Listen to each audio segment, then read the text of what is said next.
Coming up on this episode of Nintendo Cartridge Society, we strap on our sandals, pick up our swords, and play some video games. Take my daughter, please, so the Nintendo Cartridge Society takes my daughter with you.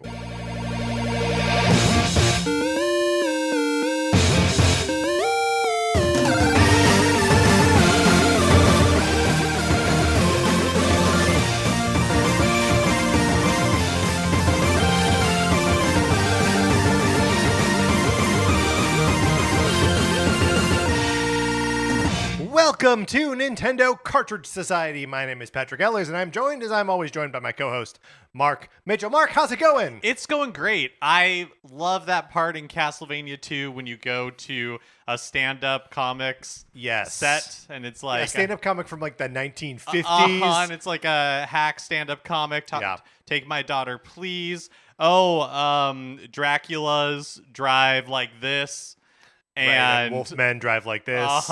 Right. Although maybe might be a difference between how wolfmen drive and how werewolves drive. Oh, sure. Right. I feel like that's something that you would really need to be like part of the in-group to make that joke, right? Absolutely. It does. It seems like the guy telling that "take my daughter, please" joke would be like going up with like Miss Maisel or something. Yeah, they're going to the Catskills to perform. They absolutely are. Some summer camps.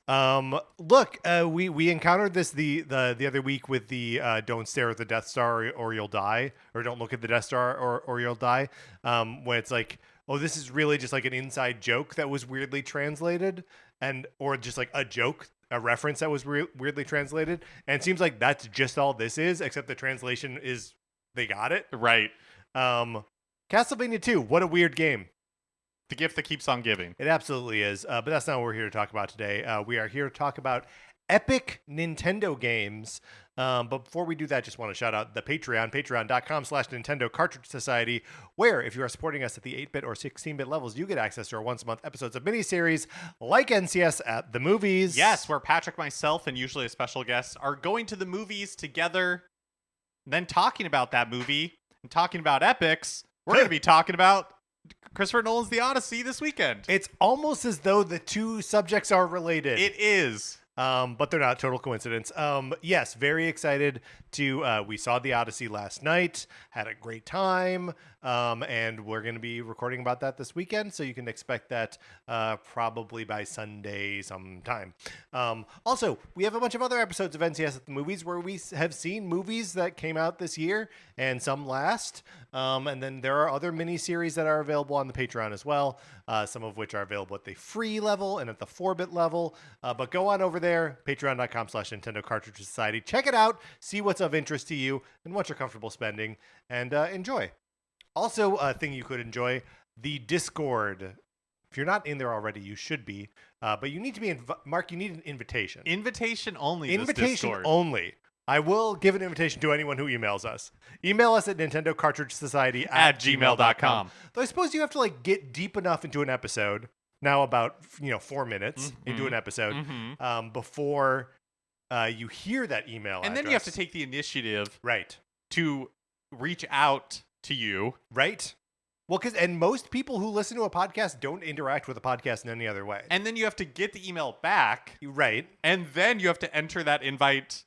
But you click a link. It's not, you don't have to enter an invite. No, it's like the end of The Last Crusade. Yeah, sure. Okay. You know? Right. You have to remember that Jehovah is spelled with an I. That's or whatever. Right. Yeah, no, it's not that hard. No. It's really easy. And it's worth doing. Everybody should be doing it. Kneel before the Lord. And then, the leap of faith. Leap of faith, exactly. All right, Mark, let's get into it. Your book. Yes, my book. Thank you. Jeez. I have a book that's coming out in like 2 weeks. So cool. The Teenage Mutant Ninja Turtles Anatomy of a Mutant is a in-universe reference book that I wrote. It is all about the weird bodies and mutation and pseudoscience of mutants within the world of Teenage Mutant Ninja Turtles. It features like 200 pages of original art from Matteo Santoloco, who is a legend in the Ninja Turtle space. It's a really good book. Comes out August 4th. Pre-order it wherever go to like a your local bookstore and pre-order it there. But I'm very excited about it. It's good. It's packed with narrative and funny stuff. So check it out if you're interested in the Turtles at all. And you were just on a podcast promoting it, right? I was, yes. I've been on a handful of, but yes, I was on the Turtle Tracks podcast. So if you have more questions about it, you can hear Mateus and I both being interviewed on it. In this week's episode. All right, Mark. Now we can talk about epic Nintendo games.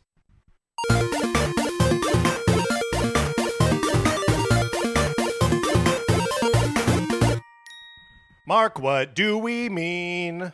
Yeah, I mean, so the Odyssey is in the air right now, right? Yes. Classic. More specifically, it's in theaters right now. It's in theaters. But I do feel like it is like opened an appetite for both like classic Greek mythology stories, but more generally just like the movie epic and just like epic stories in general, right? We saw the movie at the Vista Theater, and that's a Quentin Tarantino theater, and they like to pair like classic trailers with whatever the feature presentation is. So it's not actually for upcoming movies. We saw a trailer for Troy, for Spartacus, and another one. Oh yeah, what was? No, was it just Troy and Spartacus? I thought there were 3. Probably. Can't remember what the third one was. Can't remember what the third one was. But it's still like, I don't know. It tickled that like thing in my brain where I was like, oh yeah, there are a lot of these like, there are a lot of epics that are usually born from like an oral tradition, right? Either in the form of like these epic poems or like novels or what have you, that then get turned into movies and just sort of become. It's a different like gear of narrative, right? And like feels like it fits a very specific. It's just, I don't know. It's different from like a regular blockbuster, right? Yeah, no, I totally agree. And so I never read the Odyssey. Yeah. Like that was never part of my school curriculum, so I've never read it. I don't know that much about epic poetry or things like that. So I spent some time on Wikipedia trying to come up with like what are the hallmarks of some of these like epics. I do like that you cannot have studied them in high school, spend 20 minutes on Wikipedia, and it's like, hey, you got it. Well, I mean, I'm going to talk about it. Whether I got it or not is a whole nother story. Yeah, but I mean, we can. I like the idea of touching on some of like the conventions of epics, but I also just wanted to like touch base with you, like what do you like? What is your connection to epic movies? Is there like a special place in your heart for them? Obviously we have talked about Lord of the Rings on this show before. We cast Lord of the Rings characters with Nintendo characters. But yeah, just how in general, how do you feel about them, about epic stories? Oh yeah, I mean, I feel like you said, that there's a certain tenor to those sorts of stories. Like even when we were watching those classic trailers before, it's fine to call a trailer for the movie Troy a classic trailer, but that was like it was like 15 years ago, right? Yeah. Oh, totally. Yeah. I mean, probably longer. That movie probably came out in like 2002 or something like that. Yeah, well, it was like 2005. It was a post-Gladiator thing, right? Right. Yeah. But yes, like even the way that they sold that movie was on Troy was on like the scale of it. Yes. Like movies don't. Spartacus was the same way. Movies don't get bigger than this. Right. And we don't assemble this much talent for anything but this kind The of grandest story. Cast ever assembled. And like Kirk Douglas. You're like, all right, okay, I'm on board. Yeah. Laurence Olivier. But like, for me, like I think I always just like want to, especially as a kid, was just like, give me a bigger movie, right? Mm-hmm. Like however big you can make a movie, I want it to be that big. And in college, we had a tradition that the night before finals started, we would, rather than studying that night, that we would watch an epic movie. And like the longer, the better. And we called it Epic Movie Night. And like the goal of it was to be like, you've done all the prep you can. Now sacrifice these 3 hours, whatever, and just try to get your mind off of Sure. the terrifying test you have tomorrow. And we did this for every year that I was in college, and we had trimesters. So, like, I experienced 12 of these epic movie nights, and like people come and go, and sometimes people are like, "No, I actually need to study tonight." And you're like, "Well, okay." But there was just something heroic about, or like something that felt like energizing and heroic about, like, I'm just going to engage with this, you know, relatively morally simple. An exciting story. Mm-hmm. And I can't actually say that that's true about the new Odyssey, that it is morally simple. I think the movie is morally complex and very fun and interesting. And I'm excited to talk about that with you this weekend, Mark. But yeah, I think I think moral simplicity is a sort of like a sort of mark of the epic in my brain. But I'd like you to report on your findings from Wikipedia. Oh, sure. I mean, it's nothing that is going to be particularly surprising. Again, like so much of media, so much of these stories that are told even now, have some hallmarks of this. But the epic hero, a protagonist that's larger than life, some sort of like national legend or just legend in general. Yes. Their reputation precedes them. Right, and is a representative hero of a population. And usually has like extraordinary bravery or extraordinary strength or like something that sets them apart. Or cleverness. Yes, that sets them apart from every like normal people. A grand setting with lots of different like places that they have to go to on whatever their quest may be.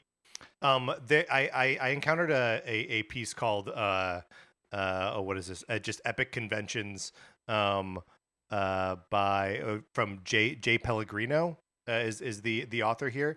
And the way that they express this is an uncontained setting, and that feels like just like the perfect like brief descriptor of like it can go anywhere, right? Like this, it's bigger, and the bigness of the world is reflective of the littleness of the hero. And there are like usually like multiple specific tasks. Yes, that our hero has to do on his episodic quest. Adventure. Yes, where it's like, no, go like get this amulet, go to this island and talk to this person. Yes, and all of this adds up. And of course, there's usually some sort of like divine intervention. The gods are involved somehow. Yes, the gods are in play. Yeah, which is one of the things that I tried to use when like coming up with like that one specifically. I was like, Nintendo has a lot of games that like, and I think kind of all video games tend to fall like somewhere on this spectrum of like, is it an epic? Basically, all adventure games do. But I don't know. As I approach this in terms of like Nintendo games, I made a little rule for myself that was like, and you don't have to abide by this rule if you don't want to. But for me, I was like, no Zelda games, because I was like, or all Zelda games, right. Although I do think some are more fit better into that mold that than others. One that I don't think like really gets acknowledged all that frequently as a hallmark of an epic is the goal is return home. And like that's something that you see very much, and like that's not the goal of Lord of the Rings, but like it's certainly like Sam and Frodo talk all the time about like, man, can't wait to get home. Home plays such an important part of the Lord of the Rings. Yes. Like even just the idea of it, even if their goal is not to get there. Right. Yeah. I mean, it is though. Their goal for a lot of it is like, let's get back. Right. We sure love that Shire. And hey, we do. Sam brings that salt because he's like, it's a little bit of the Shire. And obviously, like all of the Odyssey is like how this dude get home, right? So yeah, for me, like a sense of home and the goal being get back home. Totally, completely agree. Big part of it. But you're right. Like Zelda is, especially when it comes to like gods and mythology, is like a Nintendo series that really talks about that stuff a lot. And so it does it lends itself pretty well. Yeah, maybe one of the easiest to find those patterns in. Do you have a Zelda game on your list? I do. Okay. Kind of as like an alternate. Okay, yeah, interesting. I also have a Zelda game as an alternate. and I wonder if but we should talk about those maybe at the end. Sure, yeah. Just because I think there are like there's so many different ways to like view those games as like what counts as a god, what is Link trying to get home, what is I'll be really Yeah. interested if we end up having like overlaps, because I don't think we've explicitly said it, but what we're gonna do oh yeah is we each came with a list of Nintendo games that we feel like fit these hallmarks, fit these patterns, fit these characteristics yes of like an epic poem, an epic story. yes exactly. There's also the just sorry back to conventions for a second. There's Catabasis, the idea that the hero has to visit hell Oh, right. in some capacity, Right. Uh-huh. or a descent of some kind. I do feel like that's like video game 101. That, Totally. You know, like it's so many times you can be like, yeah, and the final level is basically hell. But yeah, so I'm excited to do this and just talk about games that we think fit this mold. I had in addition to my really no Zeldas rule, I was also kind of like probably no Fire Emblems either.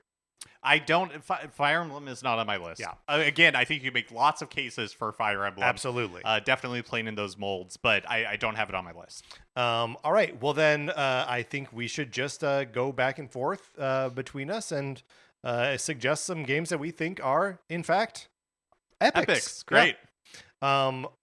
Can I go first? Yeah, please. So I'm gonna start with a Mario game. Okay. Okay, we're doing a Nintendo podcast. I'm gonna talk about Mario. I am so curious if we're going to end up having the same ones, but go ahead. I mean, possibly. Yeah. But it is not Super Mario Odyssey. I don't think Super Mario Odyssey is a candidate for this. Agree. Like, yes, Mario goes on an adventure, but he largely takes his home with him in the form of this ship, and he's really just rescuing a princess. You know, the world is strange, but it doesn't actually seem that big, right? It feels like it's just a series of playgrounds. The Mario game that I'm like, that is most clearly the epic, is Super Mario Galaxy. Oh, okay, cool. And largely because it starts with Mario being taken away from the Mushroom Kingdom and being launched into space where he meets the goddess of stars. And sure, we can like say, no, that's actually just Peach's sister or whatever. But like, you want to talk about divine intervention, Rosalina being like, help me refuel my rocket ship to the stars. And you have to encounter all of these strange new worlds along your way. And Mario becomes the representative hero of the Mushroom Kingdom. I mean, I think Super Mario Galaxy is the quintessential Mario epic. Yeah, I mean, that's really good. The Rosalina acting as that guiding cosmic, the god that is guiding. Yeah, I mean, it's difficult to argue with that. I guess like the one, and this is maybe a problem for like every Mario game, that like, when is Mario really like tested? Does Mario ever have to visit the underworld? And it's just like, that's not really his vibe. He will, you'll encounter the like hyper difficult levels that will be hell for the player, but not necessarily for the character. I think that's just a thing we don't do with Mario, right? Right. I mean, he's definitely not. He doesn't have those emotional peaks and valleys. Right. That's not really what you're tuning into a Mario game for. No, he's got like a wahoo and a no. That's about it. Those are his peaks and valleys. Yeah. But yeah, so that's my first entry here is Super Mario Galaxy. Yeah, that's great. Okay. I prepared a little something for each of my picks. Okay. So great. All right. So this is my first pick. Yes. A hero of great renown returns from a crusade in a foreign land to find his castle seized by a jealous usurper who has hypnotized his people. To reclaim his home, he must venture across 6 strange realms, each guarded by a monstrous foe, to recover the 6 golden objects to return to his castle and confront the usurper who sits on his throne. Yeah. Now, is Mark talking about Robin Hood, Prince of Thieves? Or is he talking about Super Mario Land 2, 6 golden coins? So, you have the epic hero, Mario, who's already a figure of legendary repute. Mm-hmm. It's so much so that he's like off on adventures. Yeah, and so- has to return from them. Exactly. He in the first one, he was in Sarasaland Mm-hmm. at war, and then 2.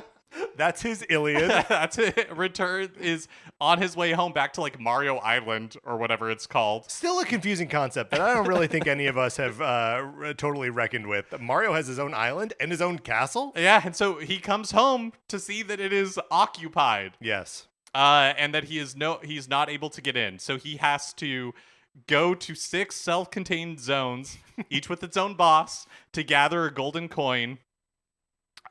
Before he can confront Wario, his kind of like dark mirror antagonist. Yeah, that is such a good call. And he has to be defeated 3 times, like regular Wario, then Bunny Wario, then Fire Wario. And those are all the forms that Mario himself has taken. Yeah. No, I mean it's rock solid, Mark. I think this is excellent. And each boss is kind of like, at the end of each zone that you're in, each boss is kind of like the big monster or whatever that you have to defeat in that part of like your epic journey. Each one of those is kind of a Cyclops. Right, yeah, in their own way. Tatanga. Yeah, Tatanga, definitely a Cyclops of some kind. A witch. Mm-hmm. Yeah, great point. But just like Cersei, from the Odyssey.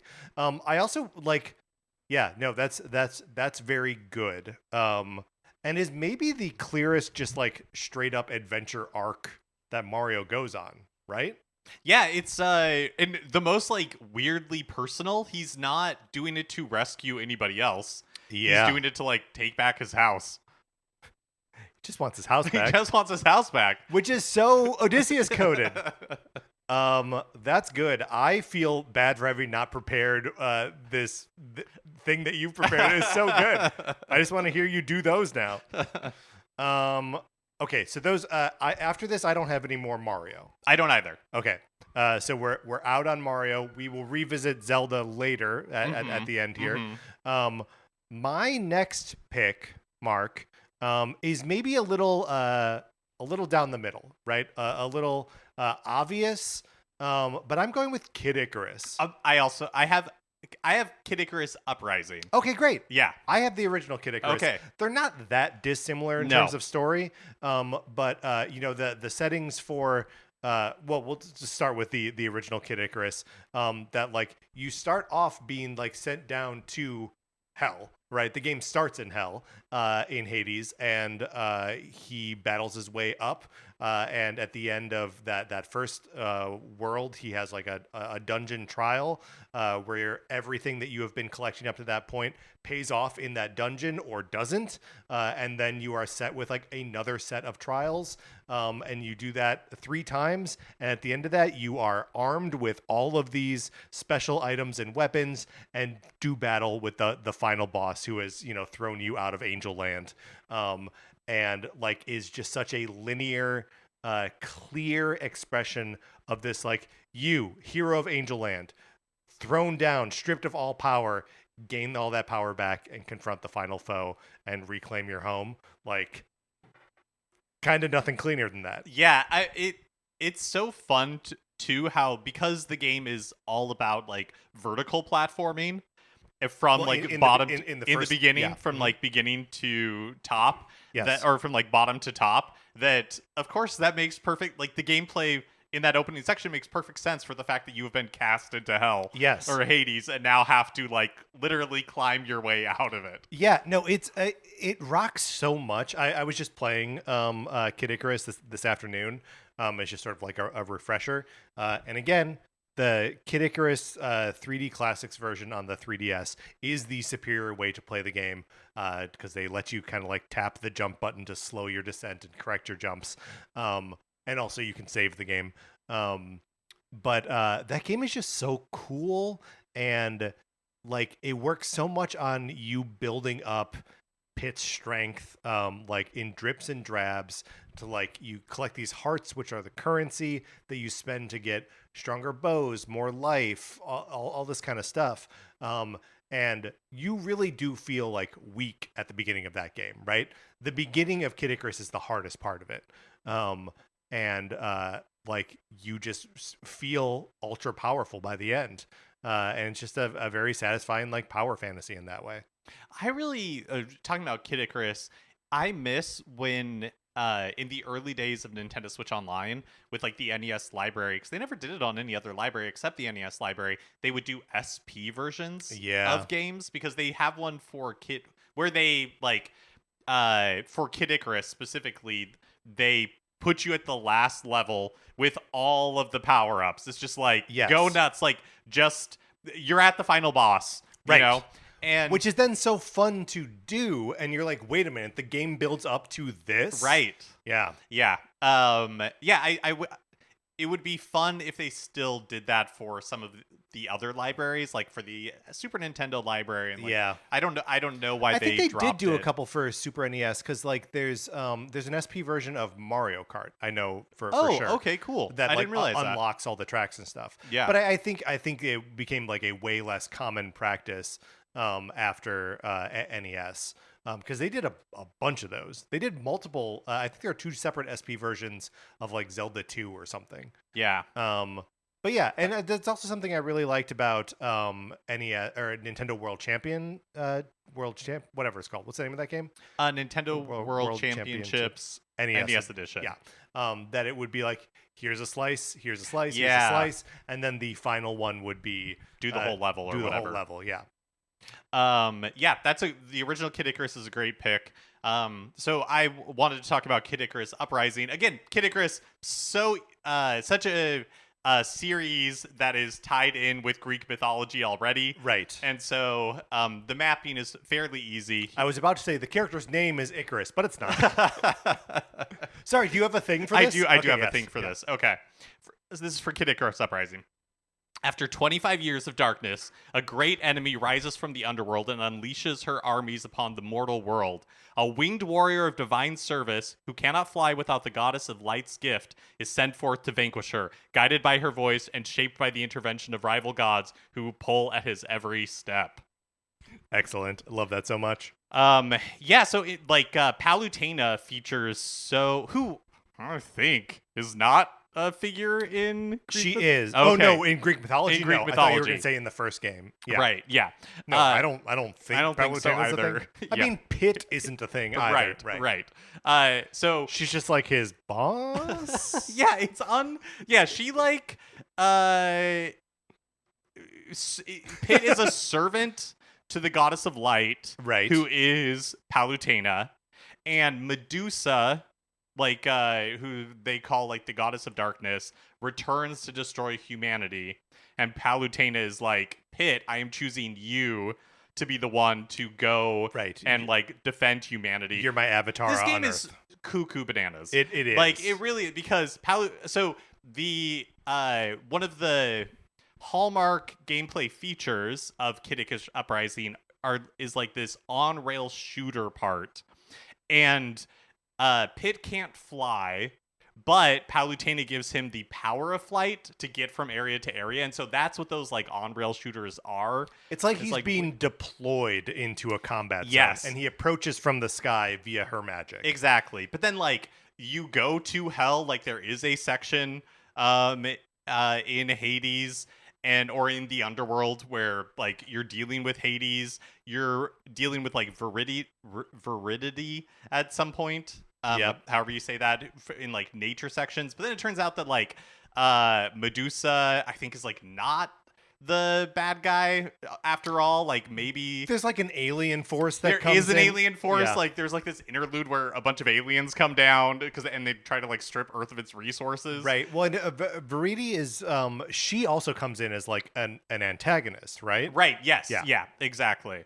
So And there are like epic heroes that you meet along the way that like sometimes you fight them, sometimes they fight alongside you. Yeah, I mean it feels like a dropped ball, right? That we don't have a modern Kid Icarus game after Uprising that just like takes that formula and is just full on adventure, right? Like just basically do a Zelda game set in this universe and you play as Pit. yeah. It's set because Kid Icarus Uprising was directed by Masahiro Sakurai, Mm-hmm. and he has been working on Smash Brothers ever since then. Then we got Kirby, Right. Air Riders, and who knows what's next. But I guess to me, Kid Icarus Uprising feels. I was gonna say feels like Kirby Air Riders, or feels like a project that he wanted to do. Yes. But you hear about like the sequel to Kirby Air Riders, and he talks about, or you hear about Kirby Air Riders being and it's a sequel to Kirby Air Rider, which came out on the GameCube. And to me, Kirby Air Ride, I believe, is Kirby the original. Air Ride. Yeah. I would have guessed that he was the one that was like, I would like to do this, and went to Nintendo. But then it turns out that's not the case. Nintendo came to him and was like, do you want to make a Kirby sequel to Kirby Air Ride?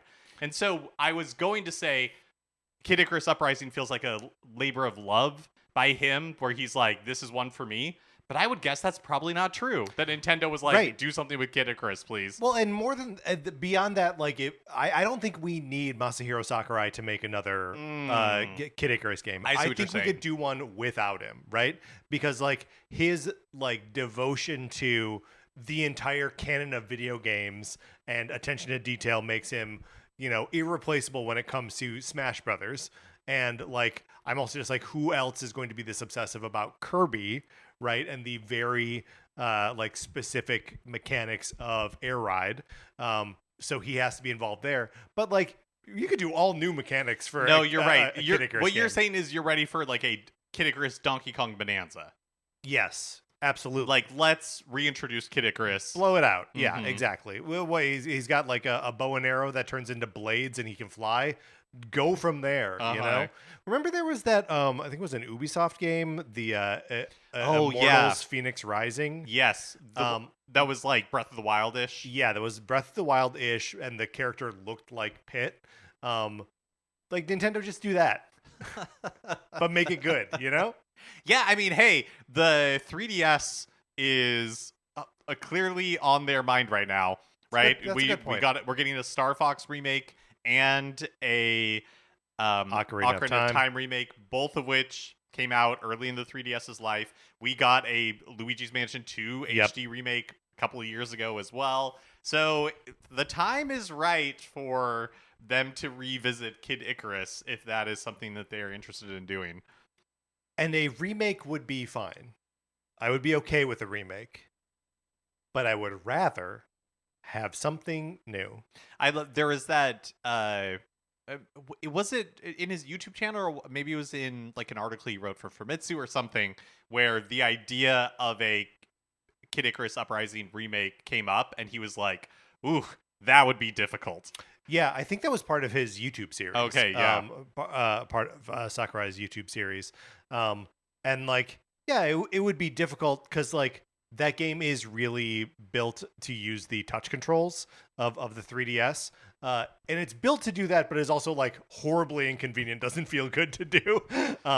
So yeah, it would be a lot of work to like recalibrate it. But I think it just like that would be the nature of the remake, Yeah, right? Yeah. It wouldn't be a simple port.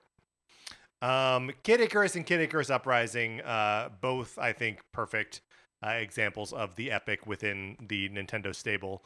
Should we move on? yes, Okay, this one is where I start to like deviate from the sort of like genre, the like neat great genre yeah. stuff. Yeah, No more like swords and boards. Although I guess Super Mario Galaxy, it doesn't really fit into that either. Anyway, Pikmin is my next entry. Oh, cool. Olimar out in space, stranded on Earth. Seems like Earth. And he encounters many strange creatures along his path. He discovers he has a strange affinity for these creatures. Another thing that is part of epics frequently is lists and like catalogs of the things that populate this world. And Pikmin is all about that, about reading like entries about this new Bulborb thing or the different kinds of Pikmin that you encounter. Olimar doesn't necessarily go to hell, but the final encounter. I mean, he comes to Earth, doesn't he? Oh man, Mark. The final level in Pikmin is just like it's just like three discrete, very difficult challenges where it's just like, here's the gauntlet, no more exploration, just do it. And it's very fun and very hard and very challenging and rewarding. But the whole thing is about collecting your ship parts, and so you can go home. And if you can't do it within 30 days, then you can actually lose. Like, it is one of the Nintendo games that feels like it genuinely has stakes, because you can straight up game over on Pikmin after playing it for 10 hours, right? And like, then you're done. That's it. There's no going back. It saves every day. And if you run out of time, you run out of time.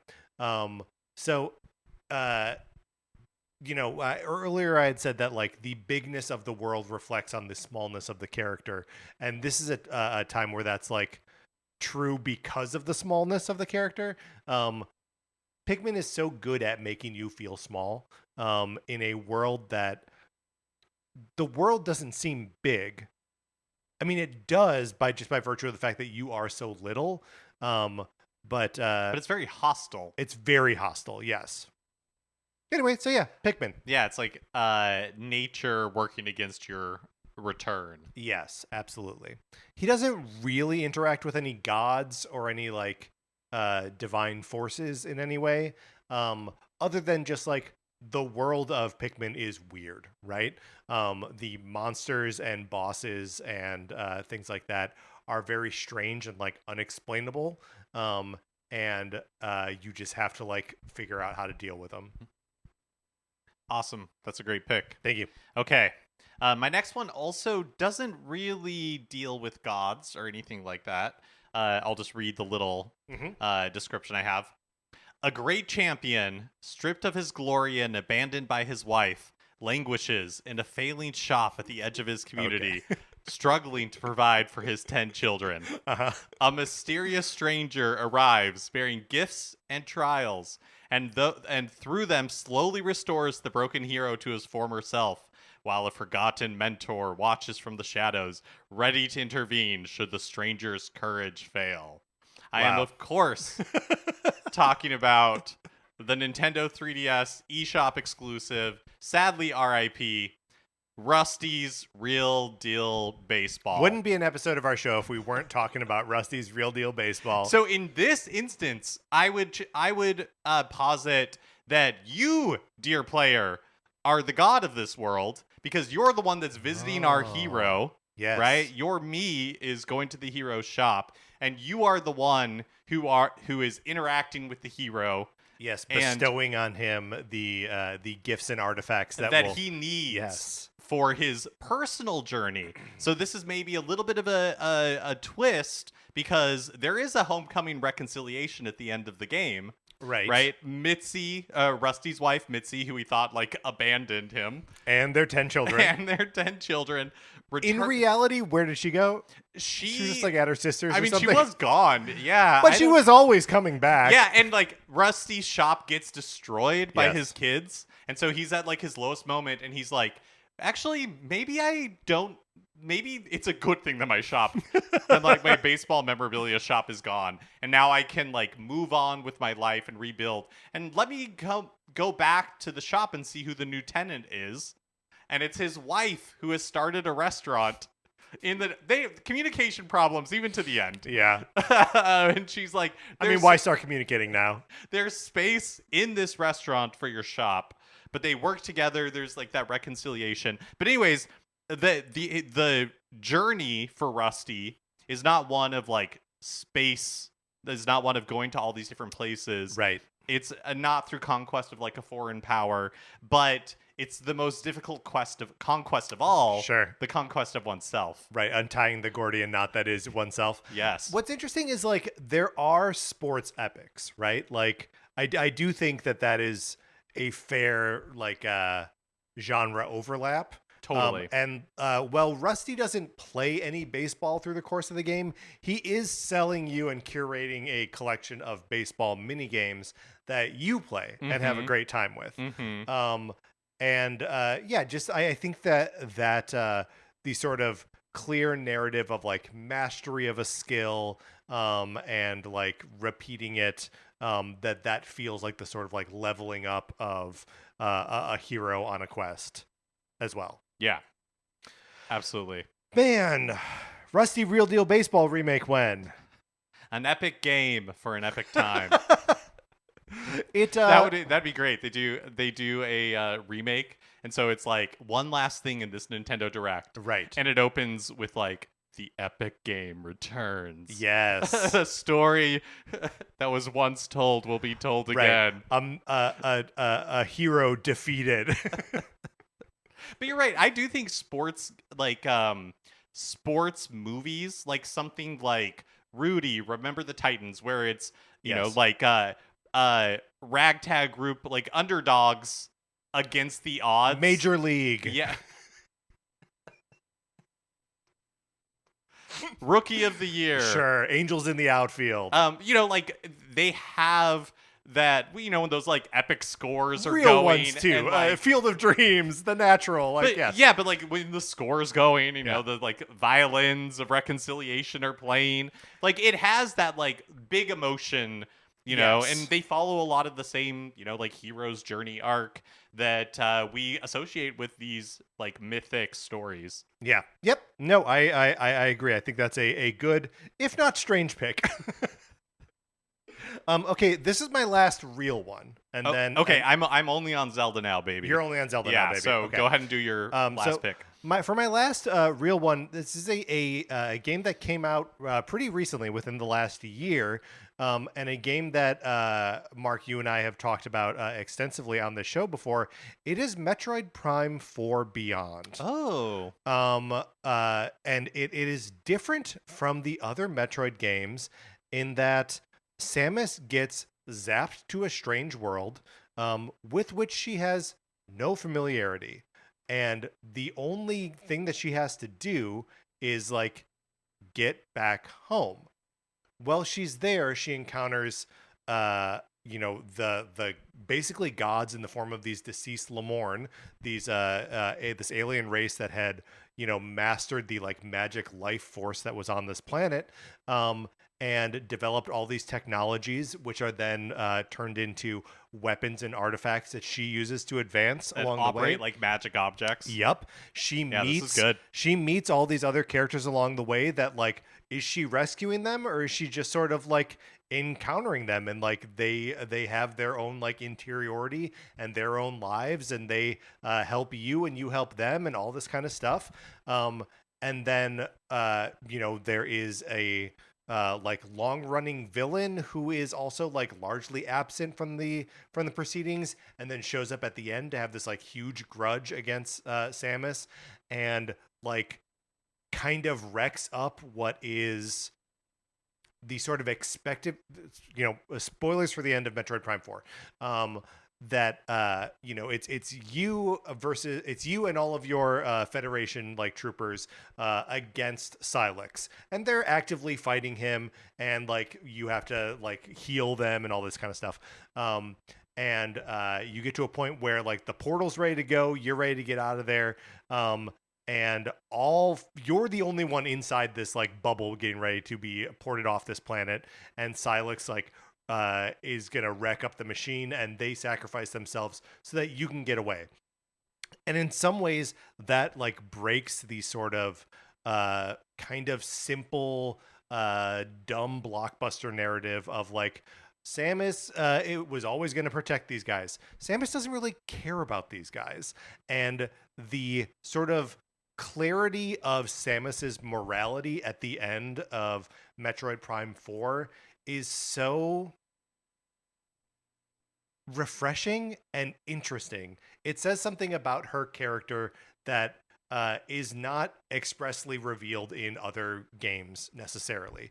Like, she does what she does so she can preserve this like culture and this life force of the Lemorn, and like carry it forward. And we see her do that kind of stuff. She has like a preservationist streak.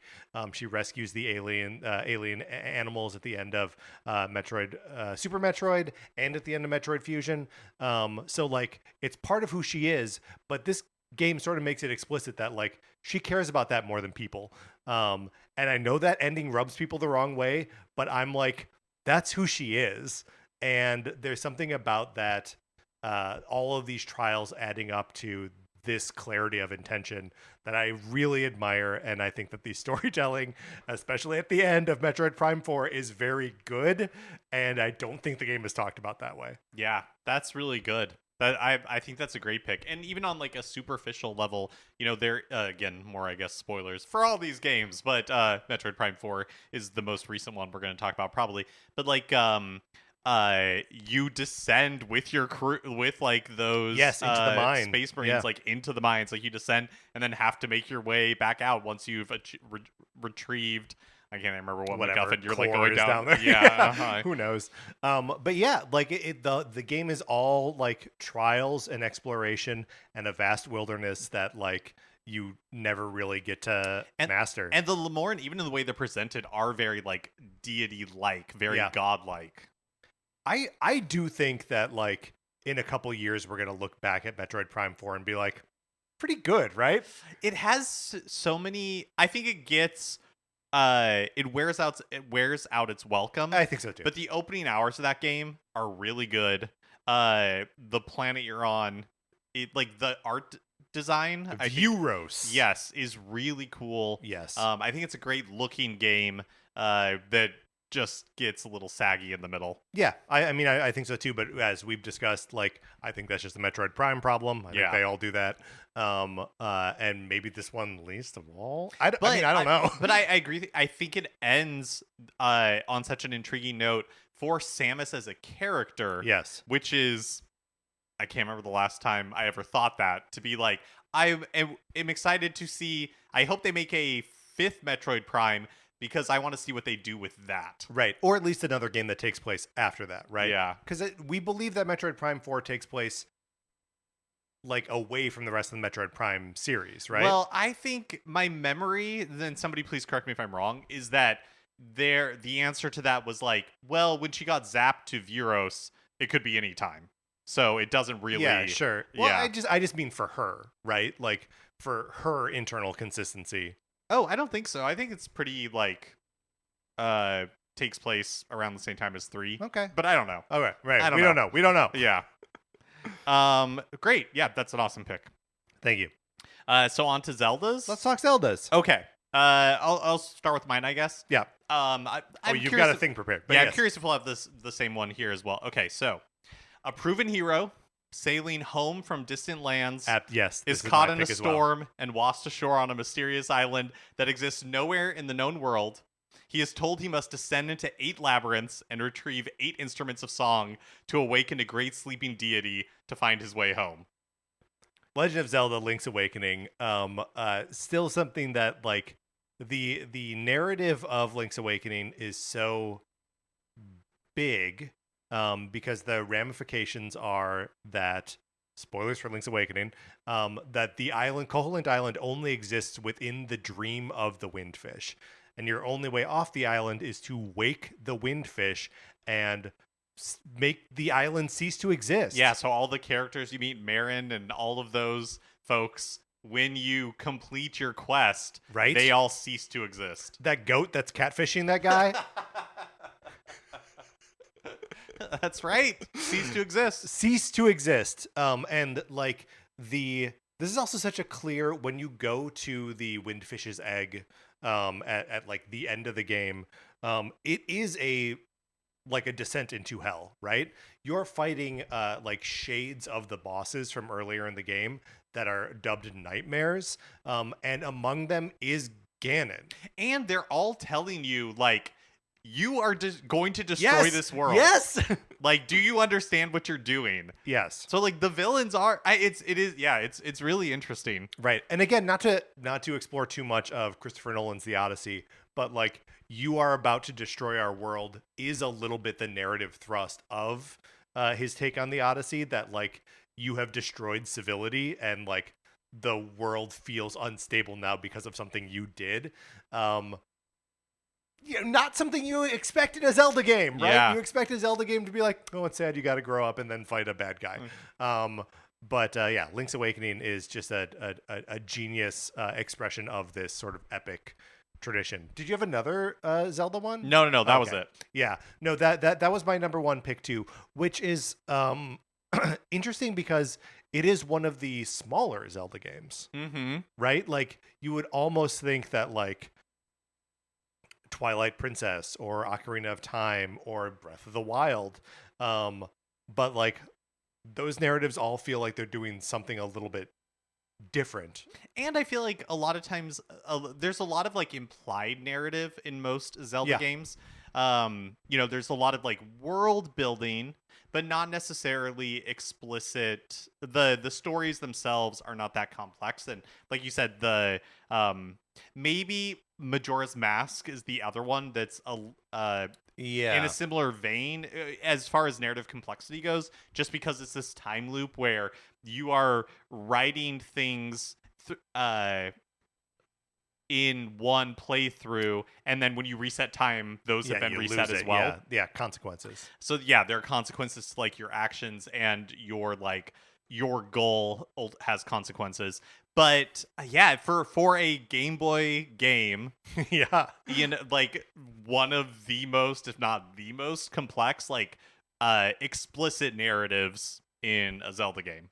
I would also say that it's one of these Zelda games where I'm thinking about this as I'm saying it because maybe Twilight Princess gives it a run for its money, where the idea of home looms as large, Mm. right? That like Link needs to get back home. He will sacrifice this other beautiful island at on the altar of getting back home, right? And like Link's goal in Twilight Princess isn't really ever get back home, right? But he spends so much time there, and the a lot of the characters that you meet in those opening hours in his village like become the characters that populate the rest of the world. So you're always like sort of embedded with Link's home in that one. Um, I was sort of tempted to also do this with Wind Waker because Outside Island is such a Oh sure, yeah. like an important part and like his grandmother and his sister and yeah, also the fact that like Zelda has her own thing going on as like Tetra feels like a character that you would like a weirdo pirate character that you would meet along the way in an epic poem who then secretly turns out to be a princess that she's not even aware of. But yeah, I mean, like I guess Zelda has just a lot of these work, right? Yeah, yeah. But I do think it's interesting that like Breath of the Wild and Tears of the Kingdom they don't feel like epics to me in the same way. And I'm not really sure. I can't like place my finger on why. Right. I feel like yeah, that's a good point. And because I was thinking about Breath of the Wild, and it does Link's goal in Breath of the Wild is I guess both games, both Breath of the Wild and Tears of the Kingdom are so specifically focused on his relationship with Zelda. Yeah, well, and in both cases, you'd go on a great journey, but frankly, you don't have to. You can march right up to the castle, and you know what I mean. Yes, and a great journey in the sense that like the scale is large. Like, Yeah, but it is not a Calamity linear Ganon journey. is like Yeah. huge, Yes. right? It's like physically huge. Big boy. Yes. But yeah, for whatever reason it just doesn't feel epic in the same way. Any other runners up or honorable mentions? And none on my list. How about you?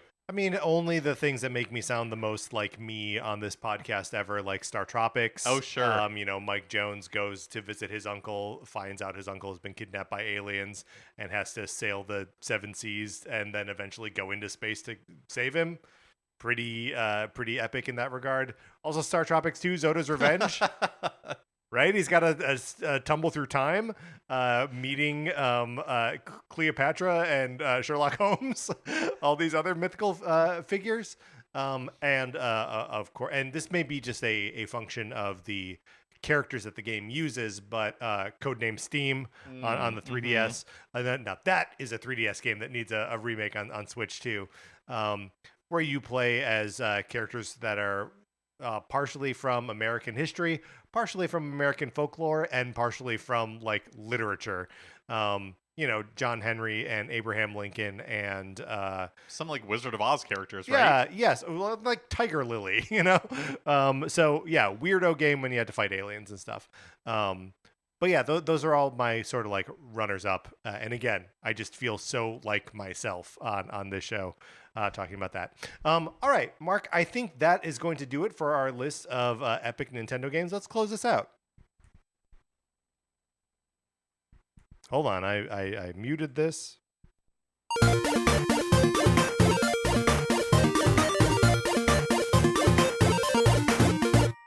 Okay, that is going to do it for this episode of Nintendo Cartridge Society. If you have your own epic Nintendo game that we should have shouted out but didn't, you can always email us, Nintendo Cartridge Society At gmail.com. Or you can use that email address to get in our Discord and tell us about what games you think are epic. It's so easy to do. It's so easy. It's like a 0-step process, but you do need to email us first, and then I send you a link, and then you click on that link.